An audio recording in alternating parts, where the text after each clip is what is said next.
Cheers, gents. Cheers. Cheers. Cheers. Nice to be here in the Raeburn pub. Indeed, yes. Very much so. Podcasters and pubs, take one. Okay, let's try that again, shall we? I think you were doing a bit there. That was planned, wasn't it? Is that right? It can be. It can be. I thought that was quite good. I like that. Hello and welcome to the Good Practice podcast, a weekly show about work, performance and learning. I'm Ross Garner and this is episode 100. They said it couldn't be done. As it's our anniversary, we're doing things a little differently. This week, Owen, James and myself went to the Raeburn Hotel in Edinburgh for a few pints and a chat about what we've learned over the past 2 years of podcast production. So without further ado, this is Podcasters in Pubs Getting Pints, in no way affiliated with Jerry Seinfeld, Netflix or the Comedians in Cars brand. 2 years ago, we started this podcast on 100 episodes. Do you guys remember the first episode? Vaguely. Yeah, I do, yes. We were doing two topics at that point. It was going to be, is L&D dead? Yep. 100 episodes there, we've given that a good kicking. And then the other one was, what does neuroscience have to do with L&D? Yes. Yeah, which is a topic we've come back to on a number of occasions, Yes. actually. We've touched back on that. Yeah. Which was good because when I first mentioned it, I said to you, what is neuroscience? And you said it's the study of the chemical processes in the brain. And I went, oh, okay, 25 minutes to fill. Well, I think we made a fairly decent fist of it in the finish. You know, but I look back at that and I'm staggered that I sat there pontificating about neuroscience, which is something I knew very little about, and expected people to listen to my opinion on it. But no, I feel think like you stopped doing that. well, I feel like I now take part in the podcast I know a little bit about, so I don't feel the need to get involved with ones that I think, do you know what, my opinion's not worth as much as other people's. So I'm quite happy to let some of the experts take that. But yeah, no, it was quite interesting listening to it back and listening to the format of it. We were all sat there with our notes in our hands and, you know, terrified in the room together. And actually now it just feels, when you listen to the more recent ones, it just feels far more relaxed and freestyling and just a much more jovial experience than it used to be. We've definitely got much more complacent 100 episodes. Oh yeah, complacence, but I was trying to avoid that. Arrogant complacence. Well, we used to record for Relaxed, I'll say. an hour. Yeah. And then we spent a whole day editing. Yeah. And now the last edit I didn't even listen to it back while I was editing it. I just went through and you can see on the waveform where to mute it. Yeah. I thought, someone else is going to check it, so it's fine. Yeah. A very relaxed attitude to it now. Yeah, absolutely. And I think that is what makes it work a lot better now. That and also the fact we get guests involved. Because obviously in the first days it was just us. Whereas now we've actually got people who know about some of the subjects. They come in and give their take on things. I think that definitely works. Yeah. I've obviously, my role is sort of useful idiot there to, like, usually you don't want to turn up on a subject you know nothing about. Yeah. I don't know anything about anything. So my role is generally just to sit there and agitator, disruptor, exactly. yeah, It didn't work that well interrupter. when there were three of us doing that role. That was the problem with the early episodes. Well, I think we could have had a reasonable conversation about is L&D dead? Yeah. I think we came to the decision that no, it isn't. And 100 episodes 2 years later, we've been Yeah, we're still there. that opinion, yeah. And so how have you've been on the most episodes, I think? Maybe roughly tied with me, possibly. How have you found doing it? The whole project? I mean, it's definitely been fun. You know, it's been a really enjoyable experience chatting to so many different passionate, expert people. You know, about something that I'm equally passionate about. You know, I think you know, I've got an awful lot from that, and I think as well, I've enjoyed engaging and actually meeting in real life people who have listened to the podcast. And it's been interesting to hear which episodes have resonated with them compared to the ones that we thought have gone well. You know, sometimes those don't always overlap. Well, I'm a terrible judge. I always, after every episode, the good weather vane for whether an episode's been good or not is if I say, that was shit. Normally it goes down pretty well afterwards. I can never actually tell. Well, it's also very interesting listening. Well, it's always torturous listening back to them, the ones that you've taken part in, I find anyway. You think you said something really intelligent and succinct, and actually, when you look back in it, it's, I really could have said that much better, or, you know, or said something different there. But actually, you know, it's been, fun is a good word to describe it, actually. You know, I'm actually quite proud when you look back at the legacy of the podcast, you know, and the impact it's had. And we'll talk about favourite episodes later on, obviously. But no, when you think back to, you know, the way people reacted to it and still react to it, it's lovely, and it seems to have an audience now. regular listeners, which is Yes. I never imagined for a second would happen, but it seems to be the case, and that's great. So it makes you feel very proud to work for GP and what we've achieved with it. Do we have favourite episodes? I do. So I was thinking back on this one actually, and my favourite episode is one that the three of us took part in together. So I'll talk about one which I was a part of course. I'm surprised there's been any others. But the one we did on Room 101, I thought was that quite. Was your favourite? Yeah, I quite not for different reasons, because I thought by the end of that podcast, and I'll talk a little bit about bits of it I didn't enjoy so much, but by the end of it we talked about. The role of actors in learning development and learning resources. And I thought by the end of it there was a nice kind of camaraderie between the three of us. The notes would get put aside, we were just kind of joking with each other, there was a bit of banter there, that kind of stiltiness was starting to evaporate. And it wasn't like that for the entire episode, but towards the end of it I thought, yeah, we've really hit on something here, a bit of, as I said, a bit of, the joking with each other. That to me, I thought, that sums up what the podcast became. Definitely. Yeah, I mean, but that was quite an early one, wasn't it? It was, yeah. Yeah. Wildly unsuccessful as well. Oh, yeah. I remember when we had that topic idea. I think it was your idea. We thought we're on This is going to land. We're taking off the format of popular panel shows. We would never do it now. Yeah. And just no one listened at all. It was really unsuccessful. No one at all. No, well, it wasn't as bad as our first Not even Christmas 50. episode. But it was. Oh, yeah, the Christmas episode, amongst the least popular. Yeah. What was that one? I don't even recall that one. It's when we did the Bing Crosby, David Bowie skit to start it off, and Peter kept forgetting that he had lines. Right, okay. I didn't subject myself to that one, but I think I will dig it out, definitely. It's the dustiest one on the shelf. Indeed. Did you have a favourite episode? Well, no, because picking a favourite episode is like picking a favourite child. Although I have 9. but I thought we were worth mentioning. How have you organised these? I will pick order of them. preference, autobiographical. Order in which they were released. So I really enjoyed the one on artificial intelligence and jobs with David D'Souza, particularly because Johnny Anderson, our technical director, gave a description of the weaving industry in the 19th century. That was my pick for favourite episode. Was it? With the 10 minutes on the history of weaving. That was a proper tangent. Yeah. I think someone edited that down quite a bit, because I remember that section being longer than it appeared in the actual podcast. It was really good. So there was that one. I liked the two we did quite shortly, one after the other, with Suk Pabial on compliance training and the impact of psychology on L&D. And I liked in particular the compliance one, because I think it took what could be a fairly dry subject, but looked at it in an interesting way. I learned quite a bit from just thinking about that a bit more rigorously. And Suk has some interesting things to say about it as well. Yeah, definitely. It does, yeah. The one on evidence-based practice with Mark Hendy, I really enjoyed that one, because there's someone who has picked up an idea and really investigated and invested himself in it. And so his passion, I thought, came across really well in that.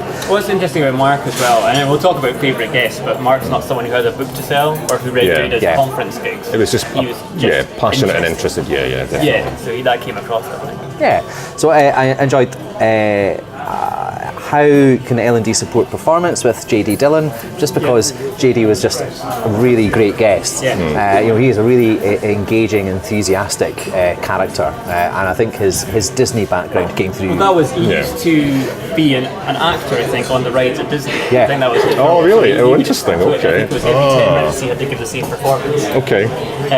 With the same level of enthusiasm. Yeah. And that came across in the way that he presents himself. Oh God, that must be physically exhausting doing that.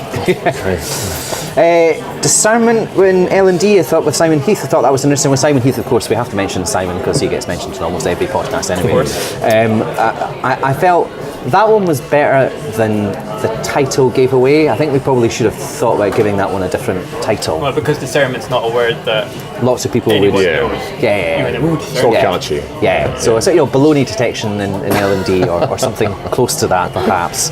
I liked the how do we make digital learning accessible with Michael Osborne and Mike Shaw. I thought that was great, and I think again, taking a topic. What I really liked about that one was how popular and successful it was. Yeah. Because that one's, I think it's in the top 3? I think it might be the top one, or it has been on occasion. There's kind of a sort of 3 that kind of bounce around, but it's definitely been very good. I know, because it sounded like an utter turkey as well. Accessibility for half an hour. Yeah.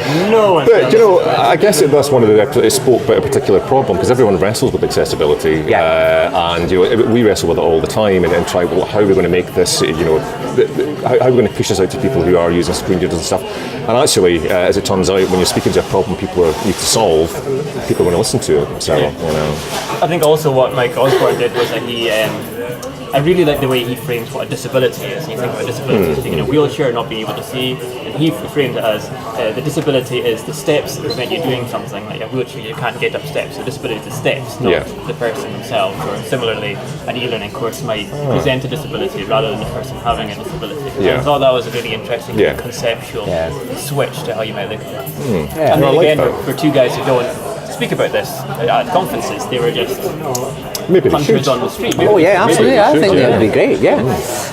Let's encourage that, shall we? Yeah, indeed. Building a learning culture with Michelle Ockers. I think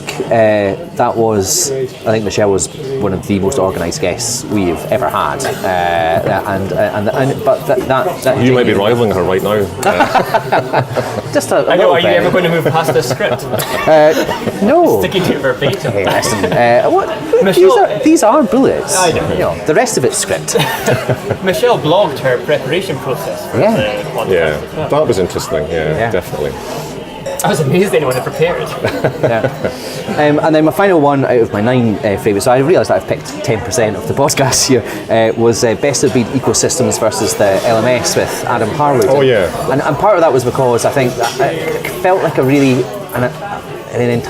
good practice-y episode. That was a lot of that subject close to you.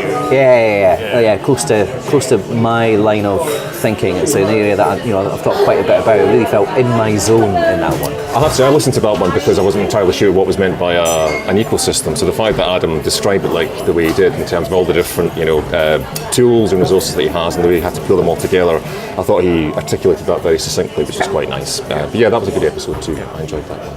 That nicely bumped against the trend for having everything in one platform as well. Something else that we see. There's a few lines there I thought I'm going to use those with clients. So thanks, Adam, if you're watching. It would be possibly unkind to talk about favourite guests in too much detail, because obviously they were all great. Yeah. But if we were to be unkind. Okay, well, let's. Okay, well, the guests I've enjoyed the most is definitely the ones who I've not necessarily been familiar with them. So I might have heard of their names, but not really come across them. So in terms of an episode I took part in, I thought Nick Robinson, when we got him in to talk about learning design, designing learning experiences, very careful there. I thought he was fantastic. Actually, I was a bit of a fanboy. So Nick's from Elk Jam, and I was a bit of a fanboy by the end of it because he was articulating and saying all these things. I thought, God, when I talk about that, I really think in my head, I sound like you, but I don't. You're doing it a lot better than I am. So I thought he was wonderful. And a recent guy, Anthony Williams, who I'd only really heard of before, not really come across him particularly well. So I looked him up on Twitter. It was a shame to say he was following me. I wasn't following him, but I rectified that very quickly. And I thought I really liked the cut of his jib. He just kind of cut through all the crap. Just spoke about things from a very practical. I work in an organisation, so you can sit there in your ivory tower and say all these things. However, here's what it's like in the real world. I thought he had a really great, grounded, practical approach to the things he was talking about. So yeah, it's a real fun of that episode too. Yeah, I think I had Anthony down as well, and I think one of the things that I liked about both Anthony and the episode was the serendipitous way that we bumped into him. Because we were at the Learning Technologies bar camp back in January or February, and Anthony was on our table and he was talking about some of the things that he was doing, and as he was talking and telling us and we were in conversation, I was thinking, I think he'd be really good on a podcast, which is one of the ways that the podcast has impacted on me, is that I'm in conversations and I think, how could I exploit this? Yeah, I'm going to sign you up. Yeah. So yeah, I mean, he was absolutely fantastic. Great, I concur. Yeah. That was one of the episodes I thought was a turkey when we came off it. That was, really? To go back to my not being able to judge how well they've gone. Because when I listened back and edited it, I was like, yeah, no, Anthony and Owen were great. I think it's my own performance I tend to be quite hypercritical of. One of the things I found with the Anthony Williams episode was that we were representing the views of people who were from the live podcast the previous week. And I think as our audience has grown a little bit, we've started to bring in tweets from people and things like that. And that's a nice idea, It's nice, but then you do find yourself trying to articulate their position and not necessarily doing a good job. Have you had any pushback on that? No, not so far, but I do feel like I'm painting people into a corner that maybe if they were there that they would not take that position. Oh, I think, given the fact that they're all they're all avid tweeters, I'm fairly sure they would tell you if they thought you had misrepresented them. So, absolutely, probably during the broadcast. One of my favourite guests is Johnny. Actually. Yes. Oh, really? I agree. Anytime Johnny turns up, he's good value. So you mentioned the history of weaving. Another one he did was the artificial intelligence. When he went on to the singularity. Yes. The point at which the intelligence becomes starts to teach itself. Is that correct? And you can't predict what's going to happen after that because it will learn stuff that you would never predict. He's quite the raconteur, isn't he? Yeah. So even though sometimes he says things like, I have no idea what you're saying, it's going right over my head, but the way you're saying it is just so entertaining, I'll keep listening. So more Johnny, I think, definitely on the podcast, yes. Yes. No jokes, though, no jokes. We had to... sorry. Eventually the penny drops. Here we go, yes, yeah. I had a family member on the podcast as well. You did? My brother Grant came on, and do you feel that you have to mention him as a favourite guest? Well, it was a low moment for me, to be honest, because we were talking about millennials in the workplace, and Peter was on, and we were talking about technology across generations, and Grant pointed out that when a technology becomes so embedded that you stop noticing it's a technology anymore, that was probably how Pierre's wife was experiencing it, Pierre was telling. And Pierre just looked so impressed, and I was just like outraged that Grant had come on and upstaged me on my own show. Yes. What's been your biggest surprise of the podcast? So for me, it's been the segment that I was initially unsure about, what I learned this week. Okay. So first of all, I was thinking how much of a struggle it was to come up with something every single week. But then the longer that we had done the podcast and the more that I realised I am going to have to do this every single week, the more that I've been on the lookout for something. Yeah. And it's amazing the discipline of doing that, just actually... I have not learned that discipline. I am very glad I'm not on every week, because 5 minutes before we start recording, I'm like, Christ, I've not thought about what absolutely.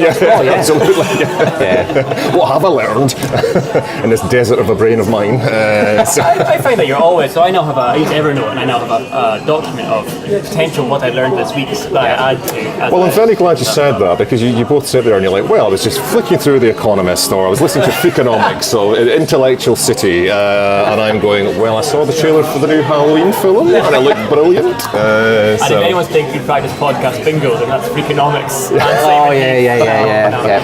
So we need to get the radishes in as well. It's nice because Neil Gavin now does what I learned this week on his apprenticeship program that he runs. Yes.